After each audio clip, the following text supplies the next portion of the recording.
Manusia macam apa kuwi? Ana wong tuwa dibandem, Kang. Nolea napa kok. Cajiri sinamu rada medhon. Ngene, heeh. Wis gak noleh. Wah. Selamat datang. Oh ya wis ketok ya ini. Petro digugareng, ya dipancem kae undang-undang. Oh tak antil jerai tenan. Ana wong turu kok diganggu senengane ora.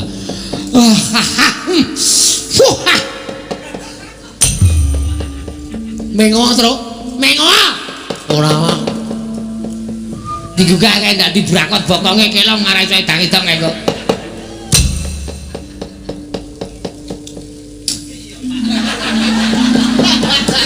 Mame kaya dicokot lemut kae watune sing rada gedhe truk. Ya, selincip.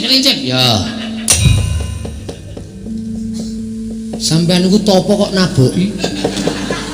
Lho, kae malah karo Ndara Pandhu sing nyeneni karo. Topo sing serius. Topo kok naboki bokong. Wah, demit ki. Noleo, Pak, noleo.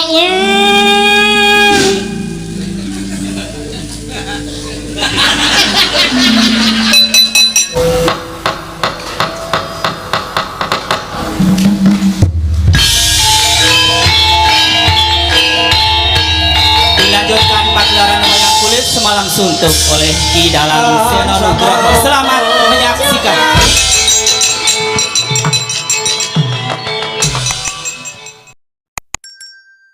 Ora keting negari Mandalaka. Sedaya para kawula sami sayek seka kapti akarya luhuring nusa bangsa tuwi negari Madras. Medhaipun para abdi prajurit boten kendhat anggenipun sami gegeladan ulah kridaning aprang. Sawanci-wanci praja patunga temping marang muka boten badhe anggepok kunca paduka Gusti kula ingkang sinuwun. Ing abdi kepatihan remuk kasawurna putung sumangga kabandhemna diweji sesembahan kula. Gawi bombong tias ingsun. Ora liwat pakaryan kang utama tindakna selawase lan prayogakna nggone ngadeg ngarsaning ingsun. Pati sampun boten kirang prayogi diweji. Namung drinan sak samunipun keparang kula ngaturaken sembah sumangga pangabekti kula kunjuk sandha pepodo paduka Gusti kula ingkang sinuwun marang Prabu Mandrapati ing Madras sesembahan kula diweji pengayoman kula ingsun tampa karya bombong tias ingsun sepisan maneh pakaryan kang utama tindakna selawase lan prayogakna nggone ngadhep ngarsaning ingsun Pati Mandra Kedhu pri sampun boten kirang prayogi diweji sesembahan kula pengayoman kula ing Madyapada prakting delahan.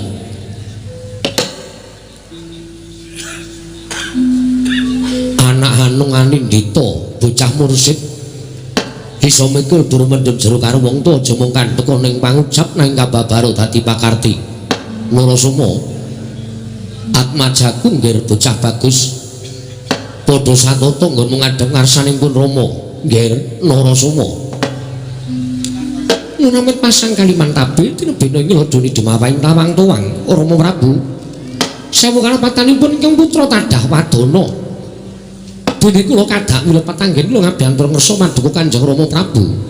Sowan kula tansah manggih kayuwanen niring sambikala.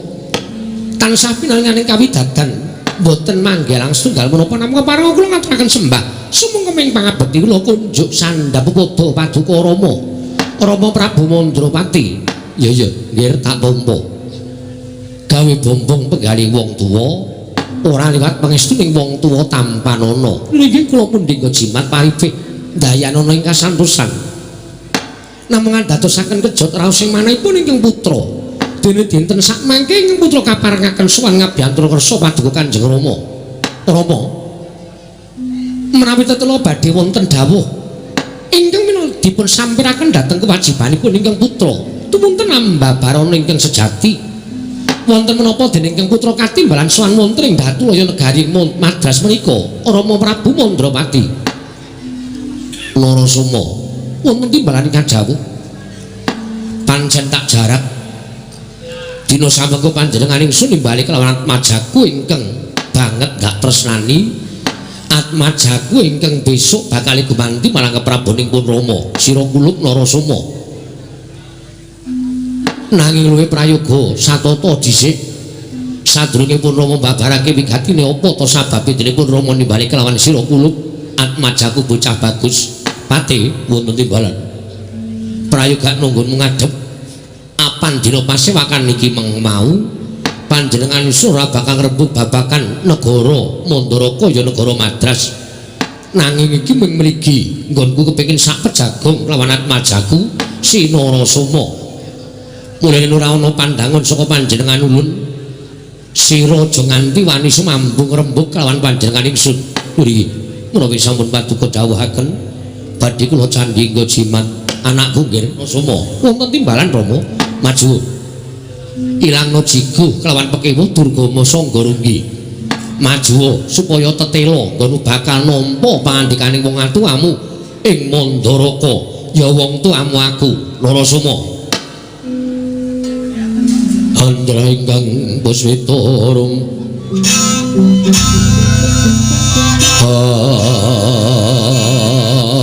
sireng samirana mrit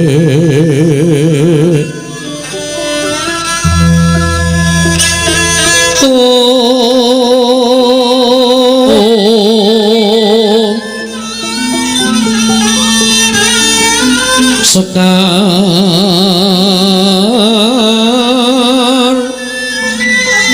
kadung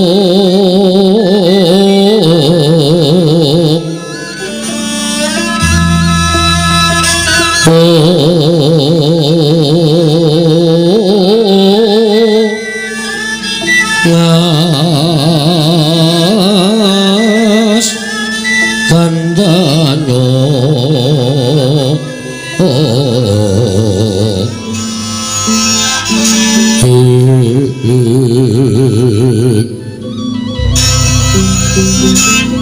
maweh raras retnaning driya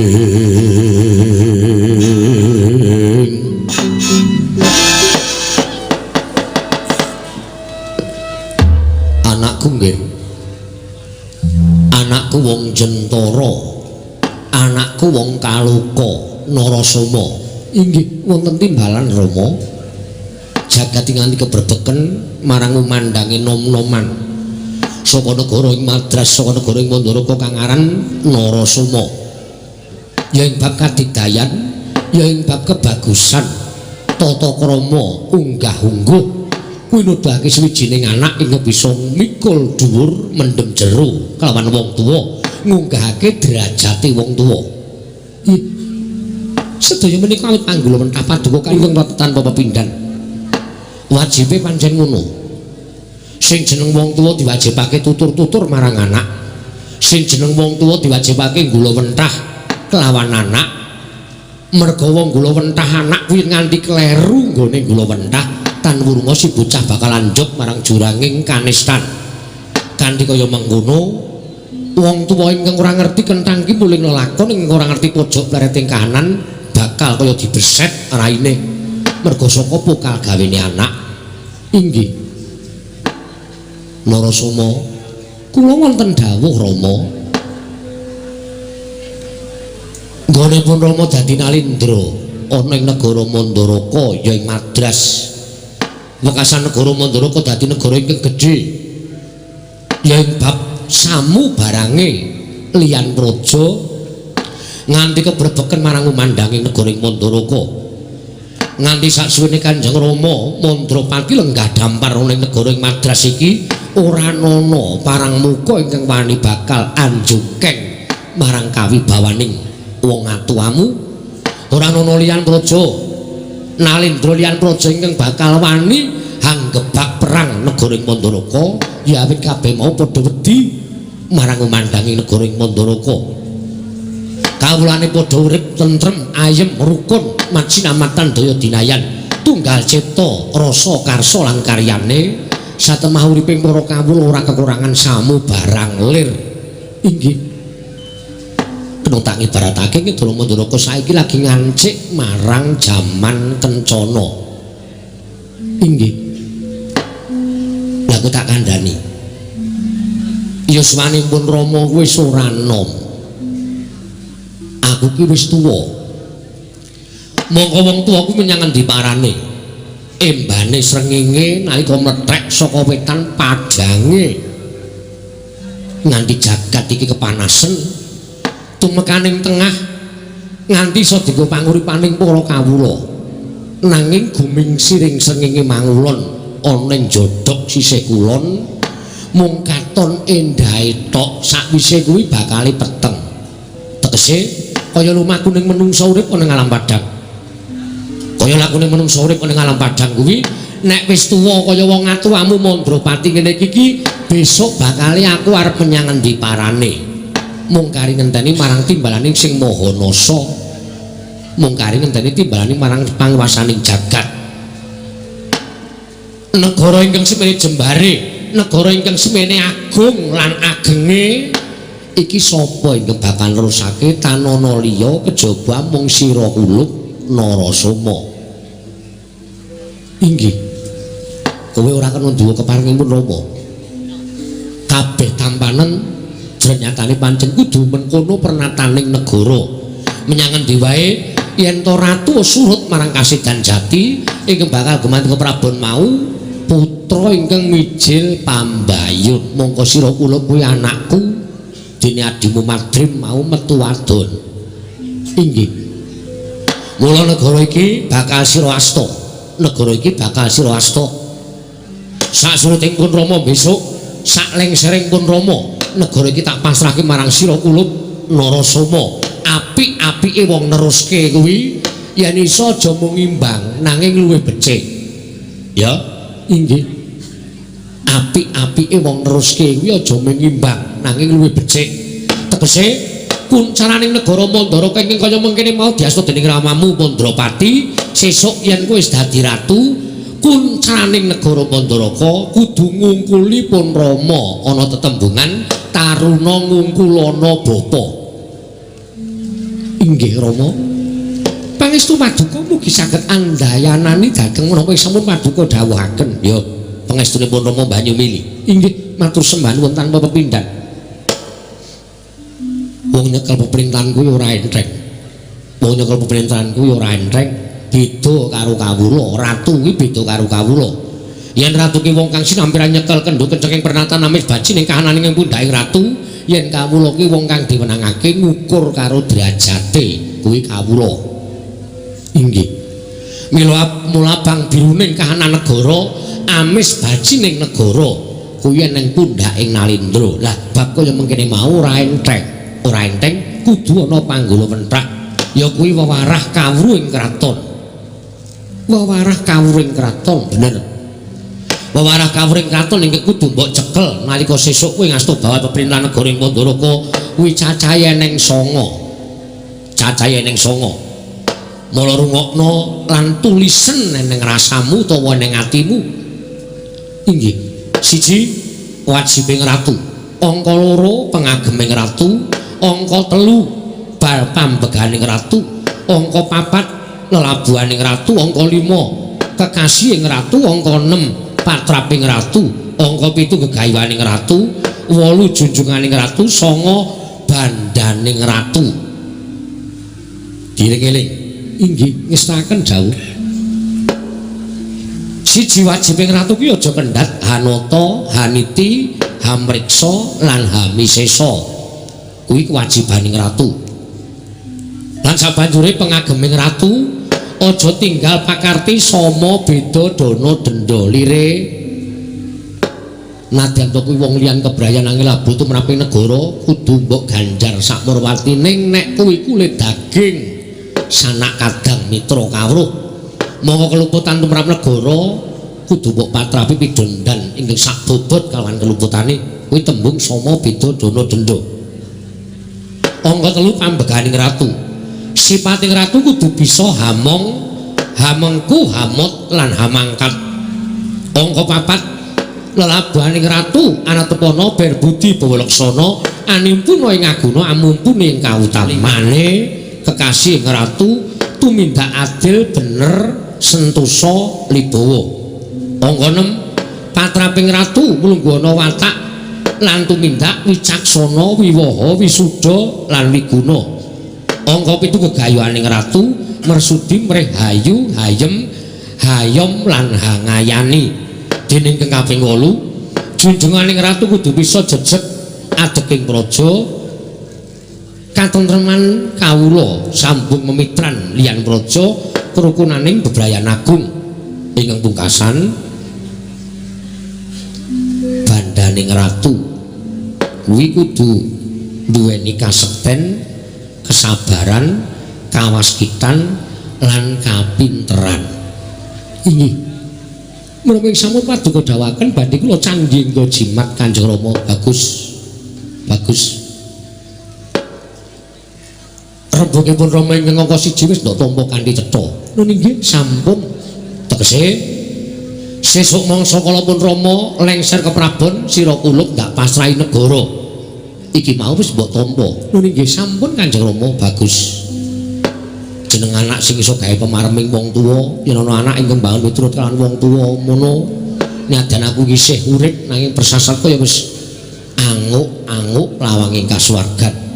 Inggih Kanjeng Rama. Salajengipun ingkang angka 2 menapa ing badhe kadhawuhaken dening Kang Putra pun Narasoma. Lah iki ngene. Iki katone bab sepele ning tumrap panjenengan ingsun iki wigati. Inggih. Narasoma. Wonten dawuh Rama. Kabar sumebar nganti tekan talinganing pun Rama yen to kanca kancamu sakbaraan. Kanca kancamu sakbaraan wis padha nambut silaning akrama. Wis padha nambut silaning akrama. Tegese wis nglakoni mbangun Bali Wisma utawa wis salaki rabi. Inggih. Bareng pun Rama ngerti yen to kanca-kancamu sakbaraan wis padha rabi mau gumana ana ing padoning netra, aku kuwi wong tuwa. Mongko aku kuwi duweni anak sing digadhang dening wong tuwa. Dene wis duweni anak lanang mongko wis jejaga kaya sira kuluk Narasoma mau. Ingkang gumana musik ana ing penggaling pun Rama, aku mung kepengin enggal-enggal momong mantu ngemban putu. Momong mantu ngemban putu. Mula sadurunge sira tak pasrahi negara Mandalaka iki ingsun dawuh kelawan sira kuluk Narasoma. Wektu dina iki ndak jaluk cekat-ceket golek wong wadon ingkang pantes lan trep nggone ngancani uripmu selawase besok. Merga yen to nganti Nalendra munggah ana ing dampar mongko tanpa prameswari kuwi bakal sinurak ing jagat pinaya ing pesak pepadaning urip. Doh nyono cerak nyono padha mestani ana ratu ora payu rabi. Ana ratu ora payu rabi. Kanggo nyumpel rerasaning para kawula ingkang kaya mangkono mau, mula sadurunge sira tak pasrahi negara ing Mandalaka Narasoma turut ana kekarepaning wong tuwa. Turut ana kekarepaning wong tuamu Mandalaka. Kowe ndang golek wong wadon nek wis entuk tepungna kelawan pun Rama aja nganti kleru ing pamilih. Aja nganti kleru ing pamilih. Merga wong wadon kuwi werna loro. Ana wong wadon ingkang bisa ngunggahke derajating wong lanang, ning uga ana wong wadon ingkang bisane mengorek-orek marang pasuryane wong lanang ora gelem ilang selawase urip.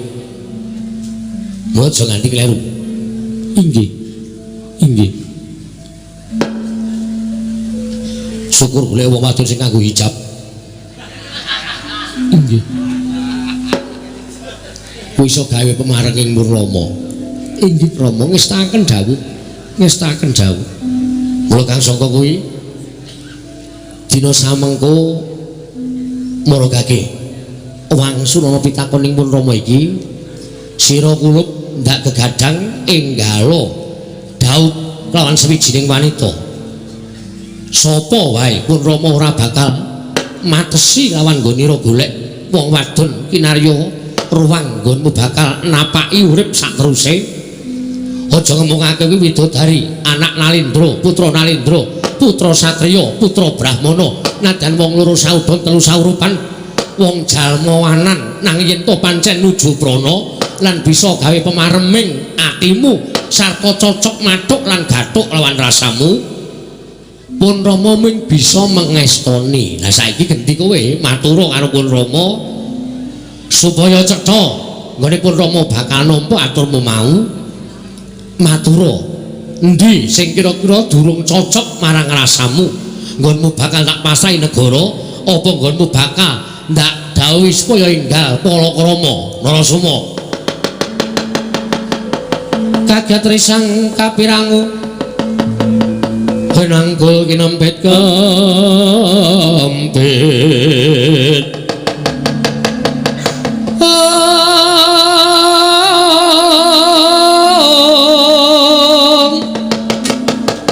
sangreknaning bawana ya ki tukang walang ati ya si tukang kudu kering ya si tukang ana sing tias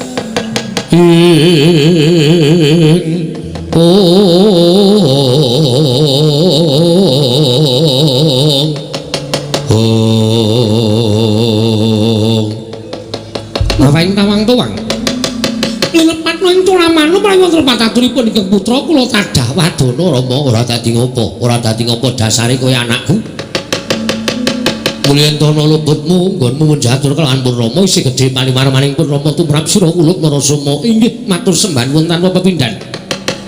Nuwun sewu Rama menawi kula kapasrahan negari jernyatanipun menika sampun dados kewajibanipun ingkang putra pun Narasoma kula menika dados putra paduka ingkang pambayun. Mula sampun jamakipun menawi kula nampi negari menika kula tampi kanthi lega gawaning manah nanging kejot raosing manah kula sareng Kanjeng Rama paring dawuh supados kula enggal Palakrama. Kula nuwun sewu lho Rama mboten ateges kula badhe wantun andha dhateng kepareng paduka Kanjeng Rama nanging menawi Palakrama menika tasih tebih kalian manah kula Kanjeng Rama. Gosik to gosik mbok yo nyawang dhisik sadurunge kowe semaur kowe iki nyawang Narasoma kowe iki nyawang marang blegere wong tuamu nyawang ragane wong tuamu Prabu Mandrapati.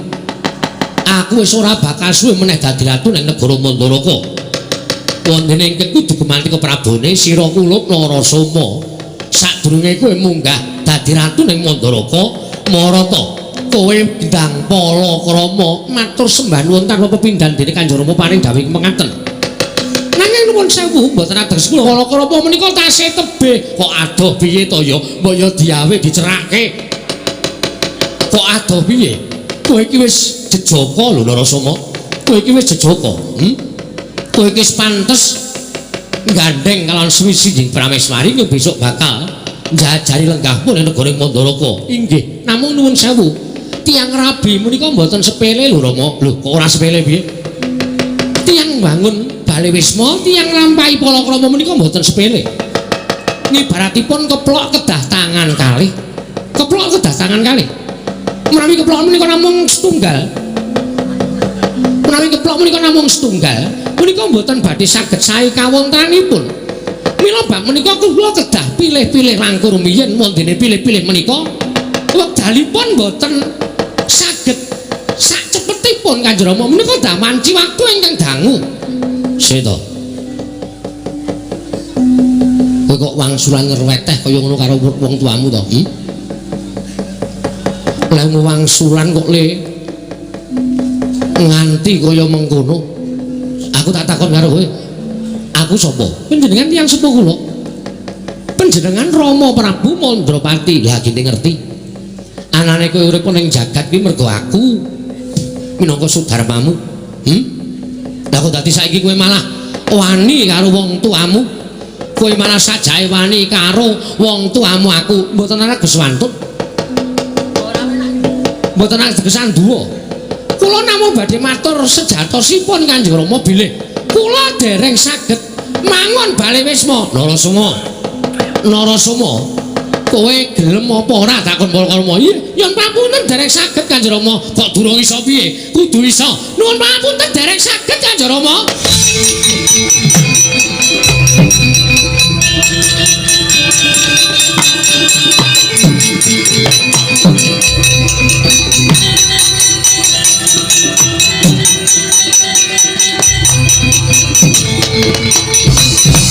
Jagat Dewa Bathara ya jagat pangestu kuwi latar. Ingkang sekawit kowe iki gawe mareming wong tuwa.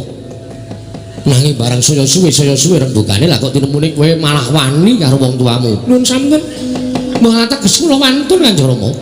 Mboten ateges kula wantun, nanging nyatanipun kados mekaten menika. Raos kula dereng menawi dipun peksa, mangke mboten badhe sae kedadosanipun cukup wis kowe rasa dadak mulang karo wong tuwa. Kowe rasa dadak mulang karo wong tuwa. Pinter njara langit cah nom-nom saiki nek muni pinterane pancen aku ngakoni, ning bab pengalaman menang wong gerang bangane kowe. Inggih. Menang wong gerang bangane kowe. Inggih Kanjeng Rama, nyuwun pangapunten. Namung raos kula dereng dugi. Yen durung tekan kuwi kowe sinau supaya tekan, ngono lho. Sinau supaya tekan. Kanthi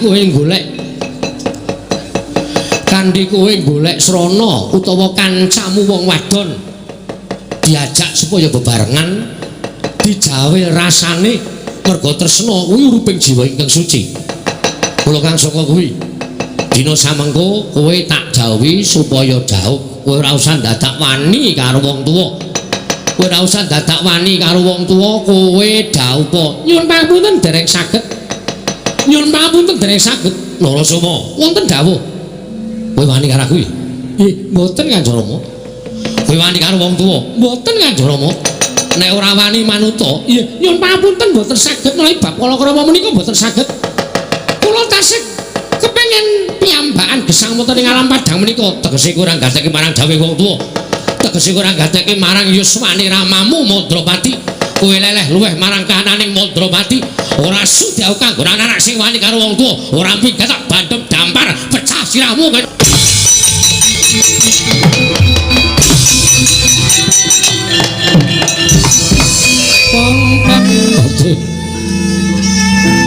Ate wonten dawuh sinuwun. Kaya ngapa rasaning atiku Narasoma, kuwi anakku sing tak gadhang-gadhang bisa nyatane badal kaya jaran ucul. Aku ki wis tuwa, mung kepengin ngepenake uripku, nyawang negaraku, nyawang karo anak bojone Narasoma sesuk. Aku pengen momong mantu ngemban putu. Ning tinemune anakku kok badal kaya ngono nerak pacak nrajang perbatang. Kula piyambak boten mangertos kados pundi Raden Narasoma anggenipun menggali perkawis menika diweji Patih wonten dawuh. Aku kudu piye? Mula kage kowe tutura karo aku. Aku kudu piye? Sak mangke monggo lenggah wonten ing dampar langkung rumiyin panjenengan nedeng siniwaka nedeng dipun adhep sanggaring para kawula Nayaka lan Punggawa menawi ngantos kapirsan utawi dipun tingali dening para ing sami sumewa menapa boten lingsem penggali paduka Kanjeng Sinuwun Prabu Madrapati menawi ngantos tetel kanalendran paduka namung babakan perkawis ingkang putra miturut pemanggih kula sak mangke ingkang putra saged dipun kula wenthah malih langkung sae sinuwun kula aturi lenggah kula aturi ngetingalaken dhateng jejeg adegipun alindring Mandaraga.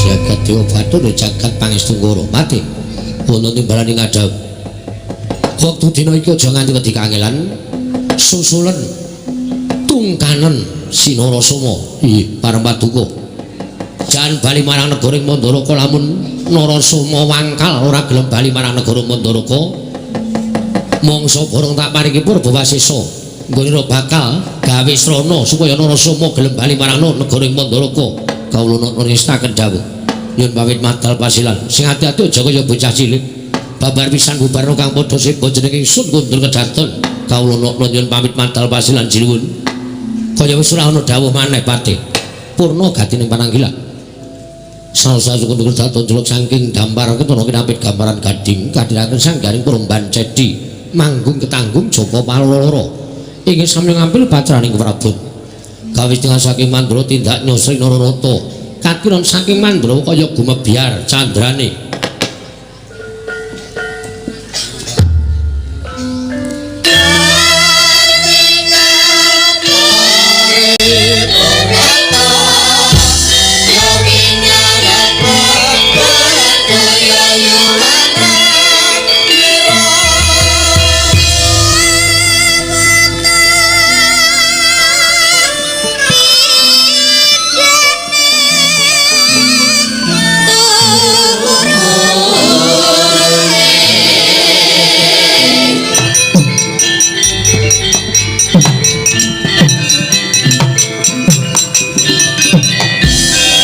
Carian putra lamun ika wisanggeni maya Wisnu Pratenta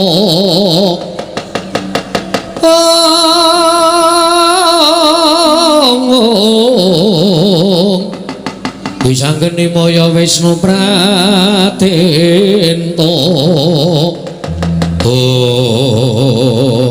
alah ya jagat dewa bathur ya jagat pangestu ngkara lah kok ora malah duwe sasmita apa-apa aku ora ngimpi apa-apa malah nampa duka saka Kanjeng Rama Mandrawati ingkang sekawit banget kepenak pangandikane tak rungokake yen to Narasoma bakal entuk kanugrahan ya kuwi negara ing Madras lah kok jebul kabul kawusanane ming supaya aku enggal palakrama mongko aku durung seneng nambut saning akrama uripku isih merdika uripku isih kepengin ijen ning Kanjeng Rama sajae kok ngoyak kelawan ingkang ya kuwi aku Sinarasoma supaya enggal palakrama mongko ora ana pangrasaku ora ana suaraku utawa aturku sing nyocok penggali Kanjeng Rama lah kok duka yasinipik nganti mentala nundung kelawan aku ya apa dikira aku ora iso urip yen to lunga saka negara Mandaraka nuwun sewu Kanjeng Rama mboten teges kula badhe wantun kaliyan paduka Kanjeng Rama Prabu Mandrawati namung jejeripun putra sampun nampi dawuh kula mboten badhe ambadal dawuhipun Kanjeng Rama badhe sapuruk-puruk lampah kula duka mangke dumugi pundi lan kawontenanipun ingkang putra kados menapa kula pasrahaken dhateng Purba Jagat kemawon Kanjeng Rama kula nyuwun pamit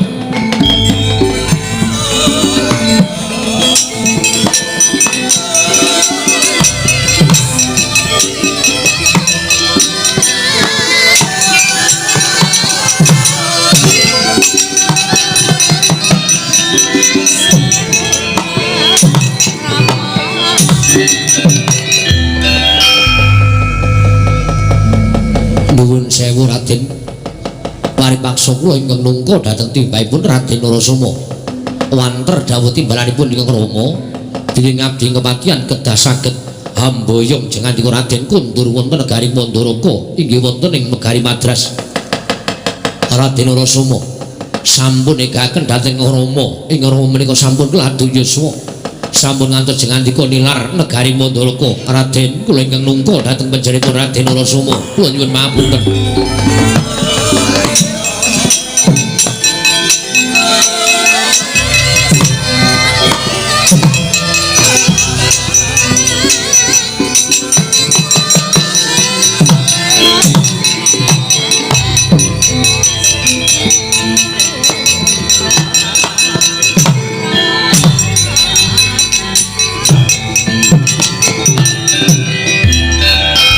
nututi lamun katututan lamun mangsa prawira diktaya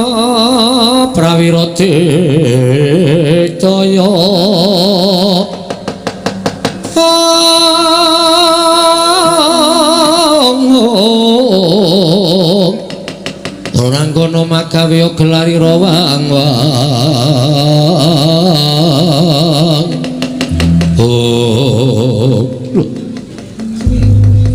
iki ora pangling Siwa Patih kasinggihan mekaten Raden kula ngrepeki dhateng jengandika Raden ana apa Patih apa pancen diutus dening Kanjeng Rama apa pancen kersaning Siwa Patih pribadi yen mapunten Raden Narasoma badhe tindak dhateng pundi oh Patih wonten dawuh ora usah dadak ngambali pengendikane Kanjeng Rama mestine wae apa Patih mireng yen to Narasoma ora dikanggokake ana negaring Mandalaka malah semune Kanjeng Rama wis mentala kelawan aku ditundung lunga saka negaring Madras niatku ora bakal bali marang negaring Mandalaka gandeng Kanjeng Rama wis mentala bakal tak lakoni uripku tanpa mapan ana negaring Mandalaka waduh menawi jenenganipun Raden menika mentala kados mekaten ibu kados menapa risak ing penggalipun Kanjeng Rama inggih menika punden kula Prabu Mandrapati Jernyatanipun kula kinten pengendikanipun ingkang Rama menika mboten lair batos. Lho, ora lair batin kepiye? Tiyang sepuh menika menawi duka adat saben sok mekaten. Kula caosi prisa Raden. Nalika panjenengan minglar saking negari Mandalaka, tumunten ingkang Rama nangis muwun krana getun ngedalaken dawuh ingkang kados mekaten menika kala wau. Menika kinaro pratandha bilih ingkang Rama menika boten lair batos sangenipun nundung jengandika Raden Narasoma. Siwa Patih wonten dawuh. Getun tiba mburi iki wis akeh banget pirangane lan akeh banget lumpiyane utawa contone. Mula sing jeneng wong tuwa wajib tinuwa tuwa lan tinuwi-tuwi kuwi sak pangendikane kudu dipenggalih, aja ngawu gawar ngawur. Luwih-luwih Kanjeng Rama kuwi nalindra ingkang wis ngladuk yuswa. Mestine wis tuwa ndahar gempalaning jagat legiasi ning kahanan lan wis ngerti marang kahanane panjenengane dhewe. Mula yen ana perkara kuwi wajibe dibeta nganggo nalar sing ganep digelar lan digulung aja nganti keseluruh dalan sing kleru. Pangendikane Kanjeng Rama wis paring dawuh yen to aku ora nindakake dawuh Kanjeng Rama doh nyono cerak nyono padha mestani yen to Nalendra Mandaraka Prabu Mandrapati kuwi ucape blendra-blendre kaya banyu tumumpang godhong sentrik. Ora kena dipercaya dening para kawulane. Mula kena njunjung derajating wong tuwa. Nadyan aku putra kudu ninggalake kamukten kadonyan derajat pangkat negara Mandaraka. Tak lakoni mergo aku njunjung marang asmaning wong tuaku. Waduh. Kula jengaten Raden. Lho, mestine kudu kaya ngono sing tak lakoni. Nyuwun pangapunten. Samenika ngaten ki mawon. Cekak aos kula kadhawuhan dening Kang Rama mboyong Raden Narasoma kundur dhateng negari Mandaraka.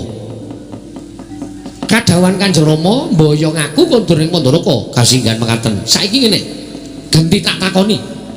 Panjenengan badhe nyuwun paring dawuh menapa? Yen aku gelem tegesipun panjenengan tasih tresna dhateng tiyang sepuh. Junjung derajatipun ingkang Rama. Upama aku ora gelem mongko dasarku antaraning gelem karo ora gelem kuwi miturut petunganku apik nek aku ora gelem. Lho. Dasaripun menapa? Aku wis matur lho. Nek aku gelem bali marang negara Mandaraka, mongko akeh kawula sing ngerti baliku mau didhawuhi dening Kanjeng Rama. Mengko akeh para kawula sing padha mestani Ratu Mandaraka Prabu Mandrapati kuwi mencra-mencre guneme. Wis dawuh karo Narasoma supaya minggat kok kongkonan pati supaya mboyong Narasoma apa ora jeneng ratu sing blendra-blendre. Nek yen aku lunga saka negara Mandaraka, tegese aku njunjung derajating wong tuwa sabda Brahmana Raja. Ngendika sepisan ora kena wala-wali kaya Krisna tumaming drancang seta. Ngerti? Inggih, janipun leres. Lah, nek wis bener kono bali kowe. Siwa Patih ngrangkanana wong tuaku sing apik-apik. Apa pekarepane kudu kowe iso ngladeni wa Patih. Nuwun mampun. Dawuhipun Kanjeng Rama menika menawi jengandika boten kersa kundur kula kinen ngrudha paripeksa. Lho lho.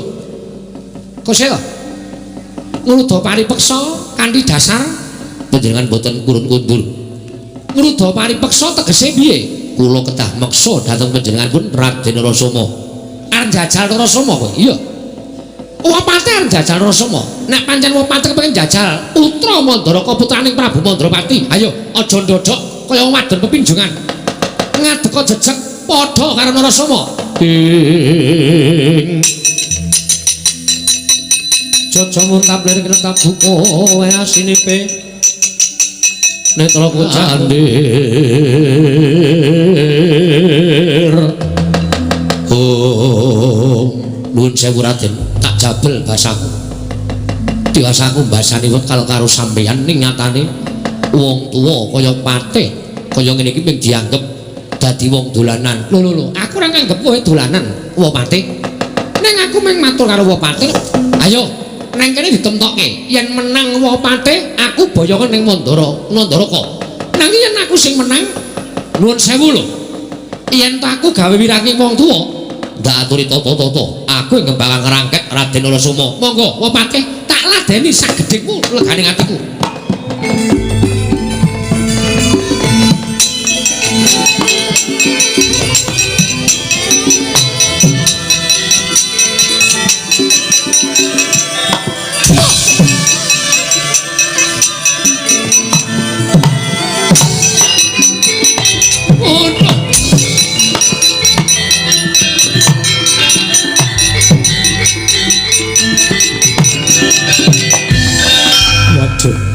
Raden, kula ngakuni keunggulan sampeyan Raden. Wa Patih. Mboten nami kula menika badhe wantun dhateng tiyang sepuh. Kula namung nuruti dhateng keparingipun Wa Patih. Anggenipun badhe ngruda peksa kaliyan kula. Kula nyuwun pangapunten. Menawi kinten kula jarak perkawis miloro dhateng jenganti Wa Patih. Nggih, mboten dados menapa. Mboten dados menapa Raden, malah sak mangke ingkang Wa Bombong dene Paduka Raden Narasama sampun nggadahi kegiatan ing kados mekaten. Kula titip Rama Prabu Mandrapati. Bab perkawis kula pinasran negari mangke gampil. Tuwin sak mangke kula kadhawuhan palakrama menika ugi gampil. Mangke menawi sampun ganep pitanganipun manahipun Narasama, kula janji wangsul kula dhateng negari Mandaraka, kula sampun boyong putri Wa Patih. Kula nyuwun pamit.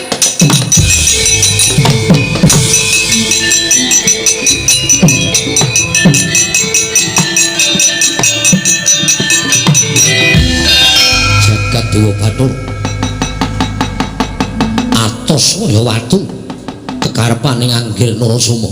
Ya, Nggir, kula tiyang semua namung nderek memuji. Kula nderek memuji dhateng ngersanipun Tat Kamur Wengdan, mugi-mugi menapa ing sampun paduka ngendikaken sageta numusi satemah damel bombong kang Rama Prabu Mandrapati.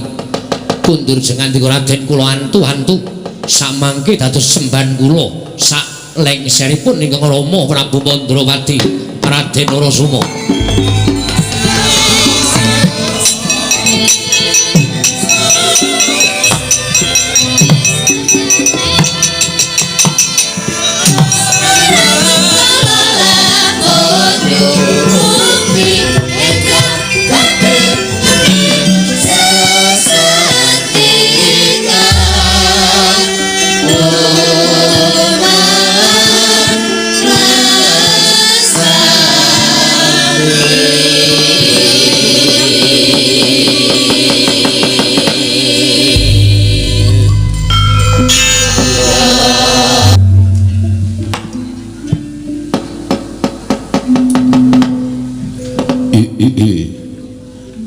Wong Dedyan Kala Ludra Mas Patih Raja Dewaku. Anakku nggih, anakku wong ayu. Nganti bingung nggone pun bapa napakake kalawan awakku. Nggonmu tansah duwe sloga ingkang beda kalawan adat ingkang wis. Pendak-pendak kowe metu saka pesanggrahan, saka pertapan leledang ana ing tamaning pertapan kaya ana sing mbok oyak, kaya ana sing mbok goleki. Nganti slagamu beda kelawan adat ingkang wis.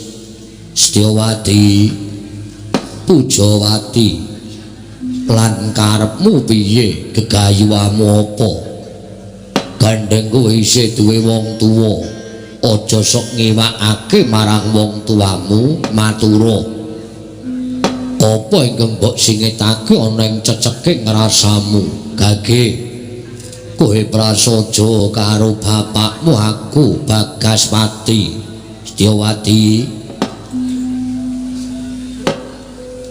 nuwun sewu Kanjeng Rama Pramban estunipun anggen kula ngrungkepi dhateng pepada paduka menika lingsem dhateng awak kula piyambak mboten namung jingandika ingkang boten saged ninggahaken dhateng panjenengan nanging kula ugi bingung napakaken dhateng awak kula piyambak Rama Pramban. Lho kok ngono wangsulamu Mara Satata ingkang prayoga aja mbebundheti astaning wong tuwa lenggah sing prayoga dina inggih ngestaken dawuh kaya aja selak kaya aja ngapusi wong tuwa kuwi luwih ngerti tinimbangane sapa wae jur kowe anakku rasamu nedeng kodeng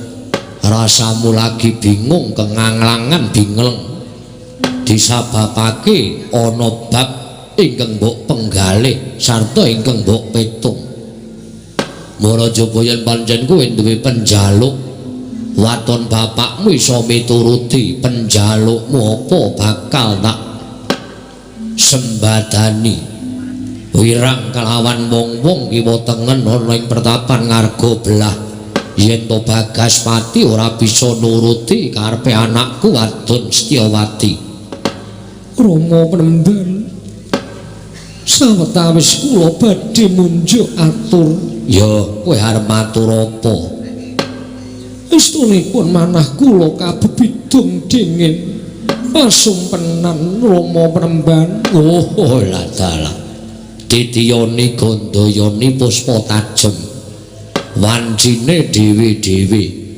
adat saben impen sing bakal nemahi kuwi yen to wanci jam 2 nganti tekaning gagat esuk winastan puspa tajem utawa kadoro dasih wancine ngimpen nalika semanten kula guragapan saking anggen kula tilem menika sampun kapireng kluruk ing jago wonten ing Brangwetan tegese wancine kadoro dasih kasinggihan mekaten Kanjeng Rama jroning impen kowe ngimpi apa Rama Pramban salebeting pasumpenan nalika semanten kula menika pitepangan kaliyan satunggiling satriya saking nagaring Madras inggih Mandaraka ingkang namipun Raden Narasoma salebeting pasumpenan bebasanipun keplok sampun tangan kalih nalika semanten kekalihipun inggih kula tuwin Raden Narasoma sampun prasapa nedya sebaya mukti sebaya mati ya tumunten nalika semanten kula nglilir saking anggen kula tilem dumadakan sepi samun suwung boten wonten lenggahing Raden Narasoma Rama Pramban wiwit dinten menika menapa ingkang kula tingali kadidene citranipun Raden Narasoma kados anggen kula ledang wonten tengahing taman menika kados-kados Raden Narasoma singidan ing antaraning sekar-sekar ingkang kinembong salebeting tetamanan menika Rama tumuli kula mlajar kadidene tiyang bingung angupaya dhateng weteng manah kula Rama Pramban mbok menawi raos menika sampun boten saged dipun singetaken jernyatanipun kula sampun wantun walaka dhateng jengandika Rama Pramban ingkang mekaten Rama Pramban menawi Rama Pramban tasih kepengin nyumurupi ingkang putra pun Setyawati menika seger kewarasan mapan wonten ing pertapan ngarga belah mugi paduka Rama Pramban kersa madosaken jejantunging manah kula inggih menika pun Raden Narasoma Rama Pramban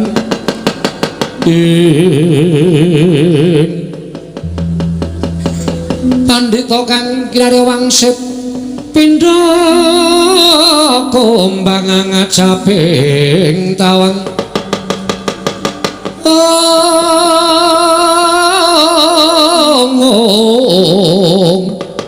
susah angin ngendi gone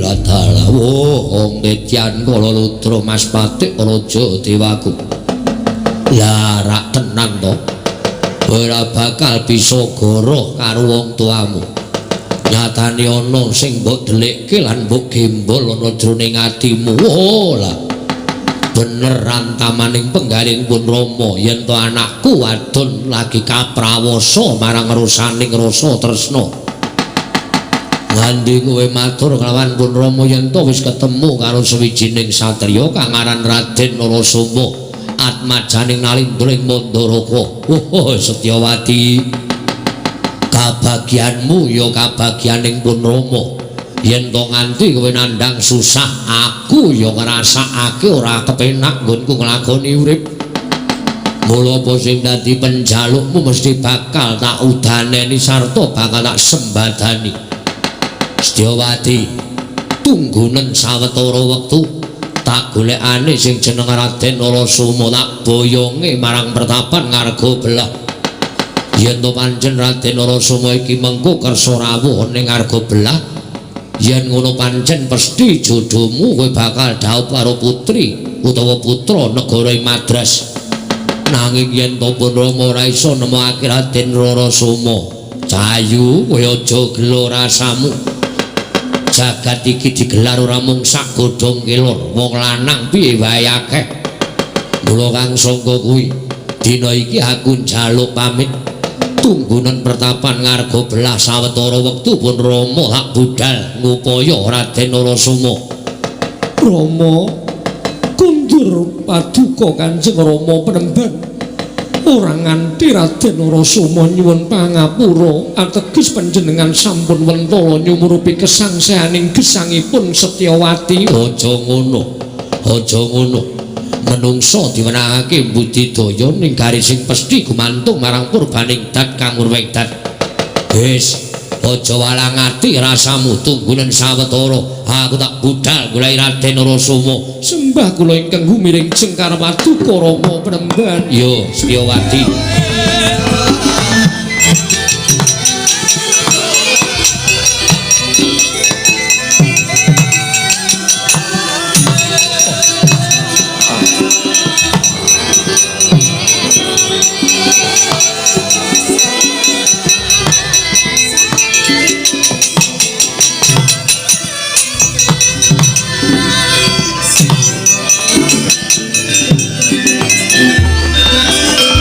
kahanggo sesumbar lindhu bumi konjeng kumaluduk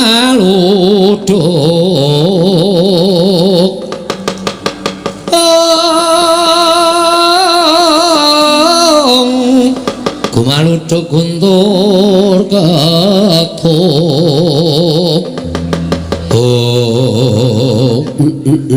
latalawo ora nyono babar pisan jebul kaya ngene abote wong sing duwe anak wadon monggo wis ndungkap dewasa kek gandrung karo wong lanang ning bungah rasaning atiku yen to iki engko aku ketemu karo Raden Narasoma bakal entuk mantu keturutan penjangkaning Bagaspati gone bakal momong mantu ngemban putu ya kuwi saka si Setyawati Raden panjenengan lenggah wonten ing pundi kula ingkang upaya dengan dika Raden Narasoma monggo Raden kula boyong wonten ing pertapan ngarga belah Raden Narasoma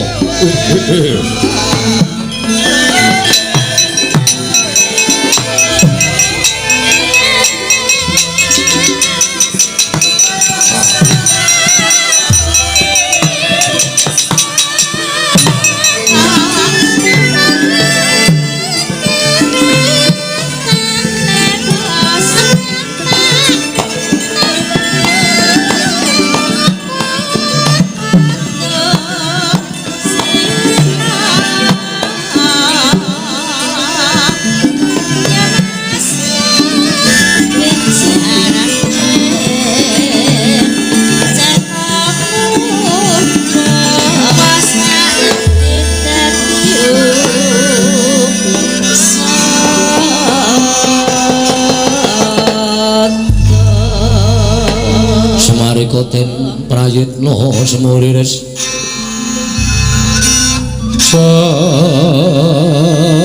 Semuriris eko balik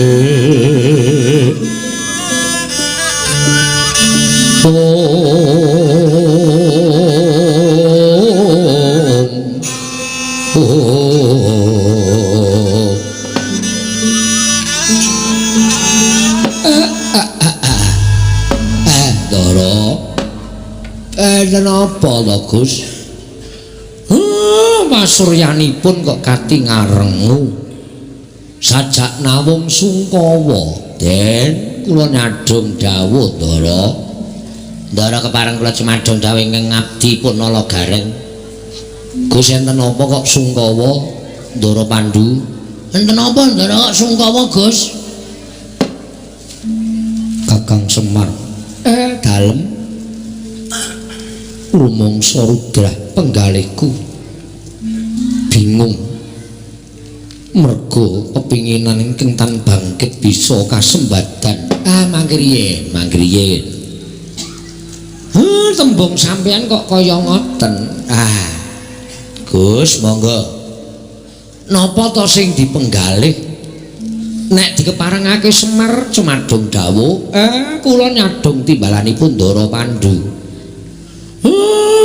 nek menika mboten kepareng kababar dhateng abdipun Semar inggih sampun kula jejering namung Panakawan nek mboten dipun keparengaken mangertos kula namung nderek kersa jenandika Ndara kemawon keparengipun badhe kados pundi bantuk kepuntoning tekad Kakang Semar aku nedya nyuwun jawing jawata ingkang ngerti marang legetaning ati menungsa mula kang sangga kuwi jroning alas kene aku pengen nglakoni tapa brata Semar aku tunggunen Panakawan mareka den prayitna Semuriris eka balik Titiyani Gandayani Trisanya Purnama sasi gilar-gilaran ing tengah latar milang lintang Bima Sekti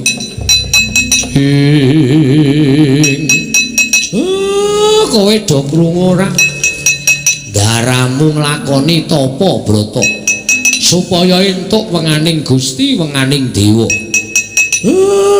kowe kandha nunggu kowe krungu to Semar aku tak topo kowe turu krungu ora aku ki wis tuwa nek mripate kon melek ora kuat kowe do tunggu aku tak turu kowe krungu ora rek aku ya wis tuwa kowe mbane aku sing wis ngantuk ket mau terus aku tak turu nek Ndara napa-apa aku ditangekke utawa digugah iki nek ora ndisiki Bagong aku ya turu waduh cilaka iki aku tak turu Petruk ora ngusel-usel Gong ora ngono Bagong aku ya ngantuk tenan lho ora sewengi urung turu iya garangku sing ketoke sewengi jan ora melek mripate aku iki ya ning alas dhewe ya suwe-suwe wedi lho, Tru. Iki ki alase petenge raja mak kaya ngene iki alas gawat kliwat wingit kepati satu mara satu mati jalma mara mulih mung kariaran, Tru. Wah.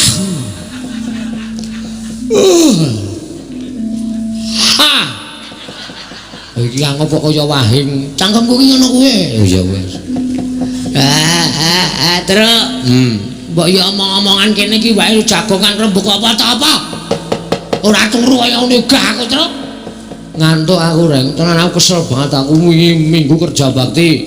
Senin kerja bakti meneh. Selasa kerja bakti meneh. Apa ora kesel awake? Aku kesel tenan, Reng. Kowe melek engko gentenan. Tak turu 2 jam kok kowe dek turu. Aku ora ngajak omong. Kang ayo ngrembug Apa ta apa Gong kemajuan ning desa? Kok kaslak ndasmu lho, Reng. Wis arep merem aku majak omong wae ora. Lah aku kancane sapa iki nek ana apa-apa ngrekoso uripku Reng. Utaman tata kate wis raya.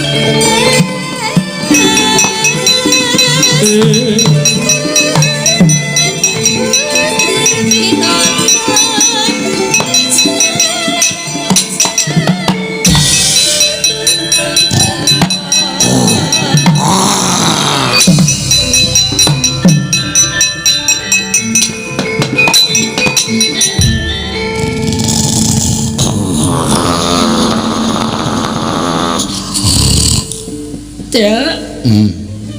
Mana suara Trak? Trak. Ana suara. Wong tuwa jirek. Mbok ditoleh. Ora wani.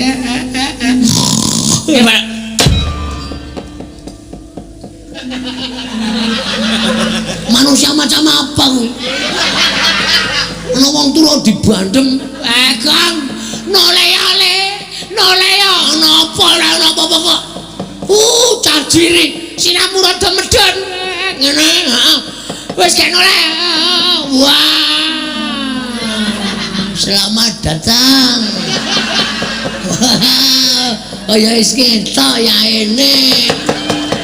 Petro digugah Reng. Ya dibantem kang tak ora. Oh tak antil jerai tenan. Ana wong turu kok diganggu senengane ora.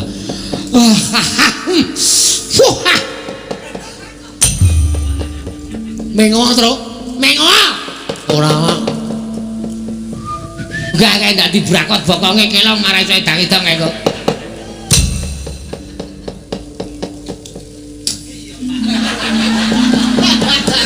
Mame kaya dicokot lemut kae watune sing rada gedhe, Tru. Iya. Selincip. Ya. Sampeyan niku topo kok naboki? Lho, kae malah karo Ndara Pandu sing nyeneni kan. Topo sing serius? Topo kok naboki bokong? Wah, demet ki. Noleo, Pak, noleo.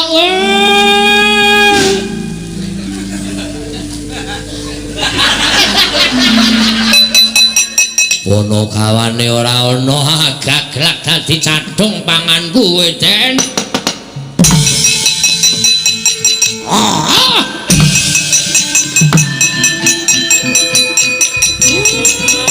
Piye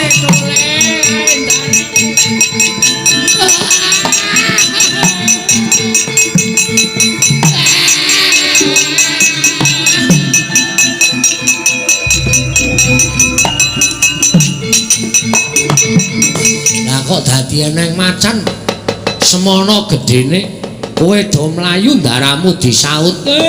Petruk, kowe sing jangkahmu amba tanganmu dawa, ora iso ngrebut ndara tendhiang sirahmu.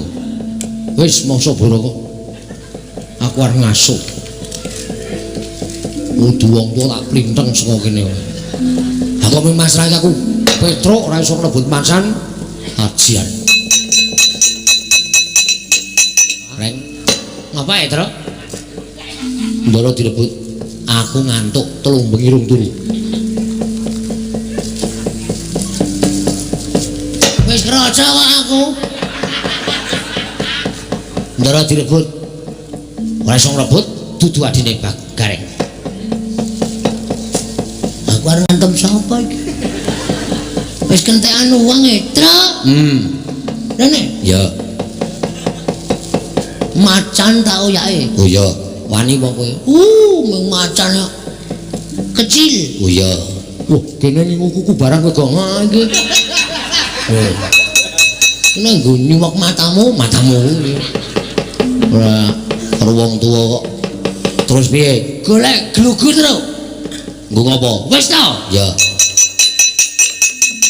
Glugu pomring. Manut. Ya. Dawa apa cendak? Terserah. Ya. Watu wae. Watu ya kena. Ya. Bunder apa kotak? Kok anggere balene tak gajul kowe. Mung cerewet wae ora gawe. kocak ya kena, bunter ya kena. Ya. Wong kita konsek kok ya. Iya. Sian kok ngopo? Nyok keproke ndasku. Lho. Engko nek mati, weh lah. Mati urip kuwi gaweane Gusti, gawe. Nek pecah, engko tak tambale cerewet gawe ta. Nyempes melang ya, guys. Kok ora iki ngapet tenan. Ya, lamit lho. Heeh. Weh, setro. Pisan gas gajal. Iki rada mendem iki. Ya. Pisan gas. Wes apa ndak malah muntah engko. Ya. Wes ngene iki gleleng ngene iki, Tru. Matang ketok sak kucing mingan. Ha iya. Direbut kok. Ya, rebute. Ora melu lho, Tru. Ya. Wes tau yae rasa kuwatir.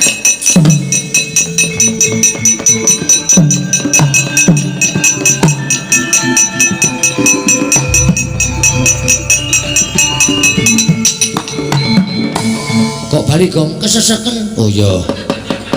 Duk entak dung ngono. Diman kene. Ya. Musuh sing mendem aku tambahin to. Ya tambahin. Wes iki wes tenan iki wes. Wes. Leleng tenan iki. Heeh. Hati-hati lho. Lho, sing hati-hati iki aku. Heeh. Hati-hati lho, Gong. Ya.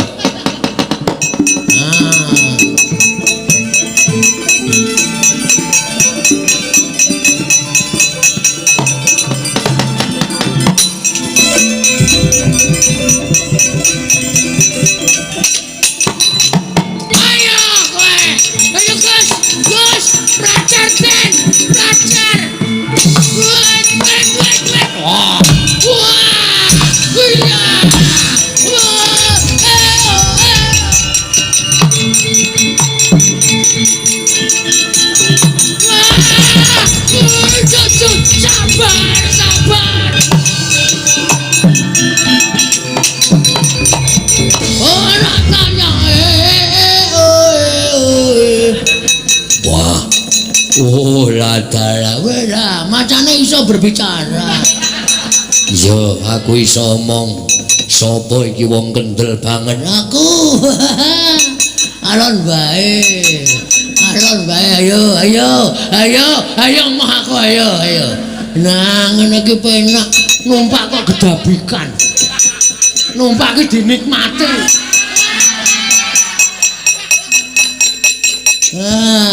Tenang ngene iki lho lah.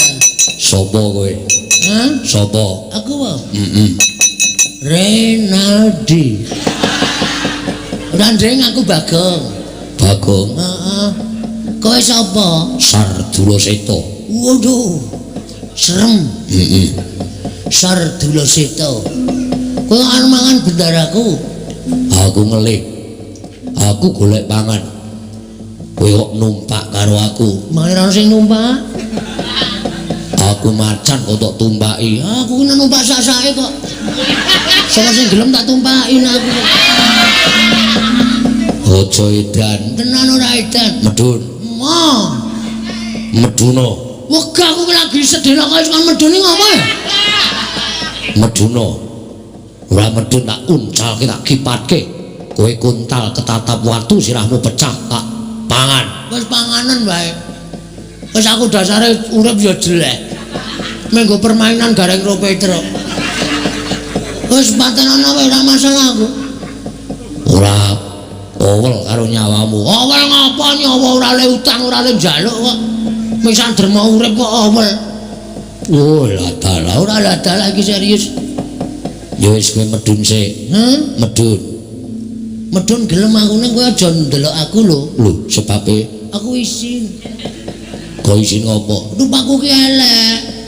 Kok engko kaget karo aku. Yakin aku ki menungso ning ora pokro. Yo. Tenan? Yo. Ora noleh? Ora. Sumpah? Yo. Oke. Mergane aku ki nek didelok wong ki isin, kejaba nek ketemu gathuk ngono kae wis ora masalah. Iya, ngono ora kepenak to rasa galak-galak. Iya, lah iya. Agak aku nek noleh. Ayo. Kowe curang kowe ya. Aku ming pengen weruh wong kok kendele kaya ngono. Kendel aku ki ora bayar utange kendele ra jamak-jamak kok. Kok ming numpak macan. Ya iya. Ya wis medun. Ya wis. Ora noleh lho. Ora. Aku tak melayu. Ya melayu. Ya? Ora noleh tenan. Ora. Ayo. Aku kira ngopo-ngopo. Wis aku tak nang kene wae, Can.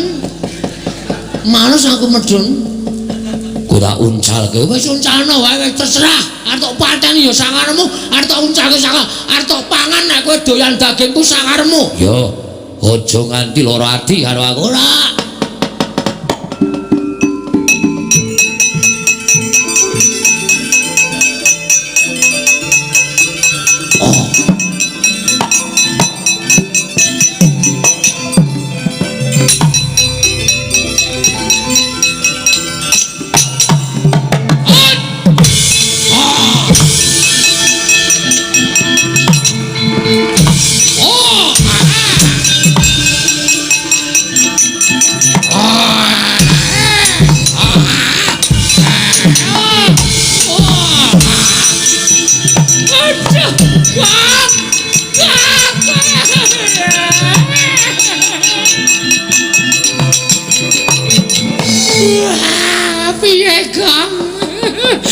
Diulang-ulang macan ngono lara kabeh awake ya Le.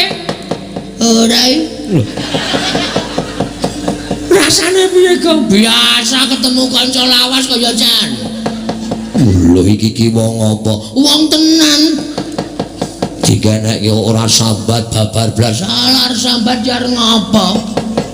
Aku nek sambat ya ora ana sing nulung.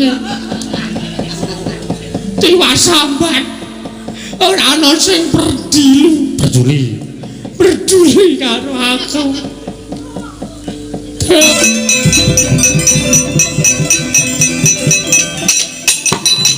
Ayo kowe, ayo Gus, racar den, racar. Wah, wah, iya.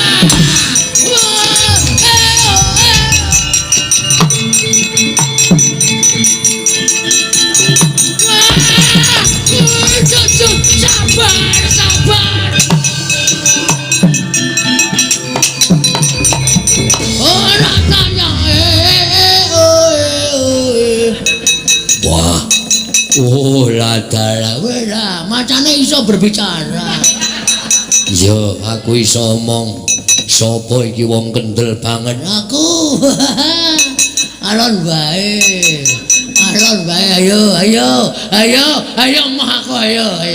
Nah, ngene iki penak numpak kok gedabikan. Numpak ki dinikmati.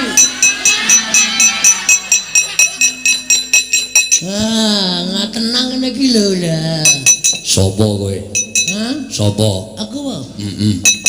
Renaldi. Randeng aku Bagong. Bagong? Heeh. Kowe sapa? Sardula Seta. Waduh. Serem. Sardula Seta. Kowe arep mangan bendaraku. Aku ngelik. Aku golek pangan. Kowe kok numpak karo aku. Mangane ana sing numpak? Aku macan kok tok tumpaki. Aku nek numpak sak-sake kok. Sapa sing gelem tak tumpakin aku. Aja edan. Tenan ora edan. Medun. Meduna. Wegah aku lagi sedina kaya kon medune ngopo ya? Meduna. Ora medun tak uncalke tak kipatke. Kowe kuntal ketatap watu sirahmu pecah tak pangan. Wis panganan wae. Wis aku dasare urip ya jelek. Menggo permainan gareng ro Petro. Wis patenana wae ora masalah aku. Ora owel karo nyawamu. Owel ngapa nyawa ora le utang ora le njaluk kok. Misal derma urip kok owel.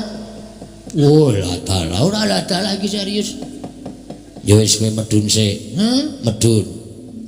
Medun gelem aku ning kowe aja ndelok aku lho. Lho, sebabe aku isin. Kok isin ngopo? Numpaku ki elek. Kok engko kaget karo aku. Yakin aku ki menungso ning ora pokro. Yo. Tenan? Yo.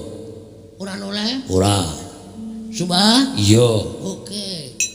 Mergane aku nek didelok wong ki isin, kejaba nek wis ketemu gathuk ngono kae wis ora masalah. Iya. Heeh. Ngono ora kepenak to rasa galak-galak. Iya. Lah iya. Agak aku nek noleh. Ayo. Kowe curang kowe ya.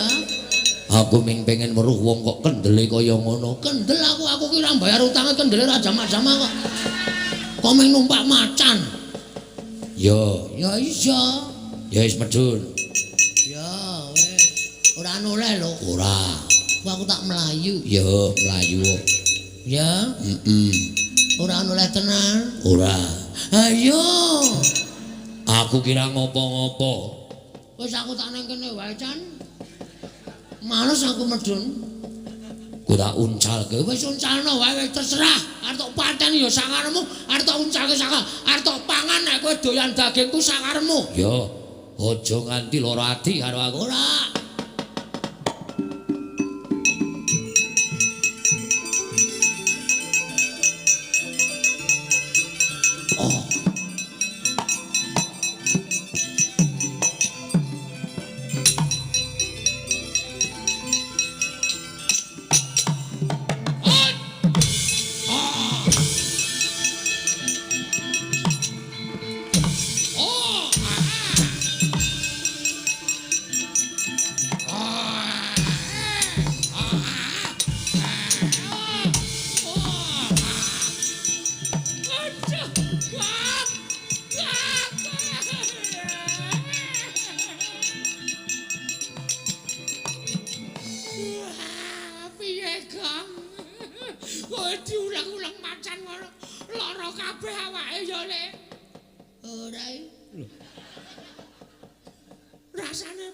Biasa ketemu kanca lawas kaya Jan. Lho iki wong apa? Wong tenan. Dikenekke ora sambat babar blas. Salah sambat jar ngapa? Aku nek sambat yo ora ana sing nulung. Tiwas sambat